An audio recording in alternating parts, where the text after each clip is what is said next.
പെട്ടെന്ന് എൻ്റെ ക്ലാസ്മേറ്റ്സിൻ്റെ എല്ലാം മുൻപിൽ വെച്ച അധ്യാപകൻ അങ്ങനെ അങ്ങോട്ട് അവഹേളിക്കുന്ന രീതി സംസാരിച്ചപ്പോഴത്തേക്ക് എനിക്ക് താങ്ങാനായില്ല. എൻ്റെ മനസ്സ് വല്ലാതെ വിഷമിച്ച് ഞാനങ്ങ് കുഴഞ്ഞു വീണു.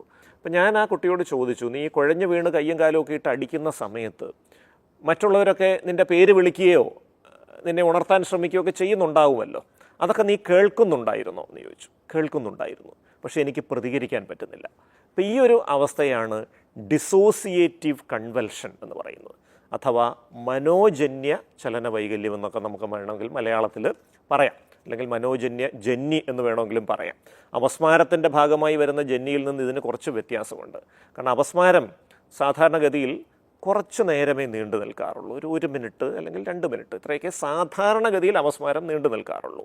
അപൂർവമായിട്ട് അപസ്മാരം അരമണിക്കൂറൊക്കെ നീണ്ടു നിൽക്കാം, സ്റ്റാറ്റസ് എപ്പിലെപ്റ്റിക്കസ് എന്ന് പറയും, അത് അത്യപൂർവമാണ്.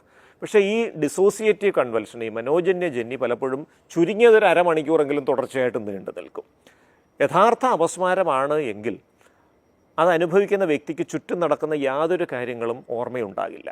എവിടെയാണ് ഇരിക്കുന്നതെന്നറിയില്ല, എവിടെയാണ് കിടക്കുന്നതെന്നറിയില്ല, മറ്റുള്ളവർ വിളിക്കുന്നവർ കേൾക്കുന്നില്ല, കൂട്ടുകാർ തട്ടി വിളിക്കുന്ന അറിയുന്നില്ല, പൂർണ്ണമായൊരു അബോധാവസ്ഥയായിരിക്കും. പക്ഷേ ഈ മനോജന്യ ജന്നിയിൽ ഈ ചുറ്റും നടക്കുന്ന സൗണ്ടുകളൊക്കെ കേൾക്കാം, അവർ തട്ടി വിളിക്കുന്ന അറിയാം, പക്ഷെ പ്രതികരിക്കാൻ പറ്റുന്നില്ല, ശബ്ദം വരുന്നില്ല.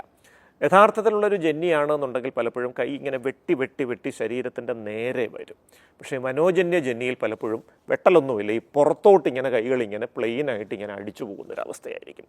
യഥാർത്ഥ അപസ്മാര ജന്നിയിൽ തല ഇങ്ങനെ ഒരു സൈഡിലേക്ക് വെട്ടി വെട്ടി ഇങ്ങനെ പോകും, കണ്ണുകൾ മുകളിലേക്ക് ഇങ്ങനെ കയറി പോവുകയും ചെയ്യും. പക്ഷേ മനോജന്യ ജന്നിയിൽ കണ്ണുകൾ അടച്ചിരിക്കും, 2 സൈഡിലേക്കും തല ഒരുപോലെ ഇങ്ങനെ ഇട്ട് അടിച്ചുകൊണ്ടിരിക്കും. കണ്ണുകൾ തുറക്കാൻ ആരെങ്കിലും ശ്രമിച്ചാൽ കൂടുതൽ ഫോഴ്സ്ഫുള്ളി കണ്ണ് അടച്ചുകൊണ്ടിരിക്കുകയും ചെയ്യും.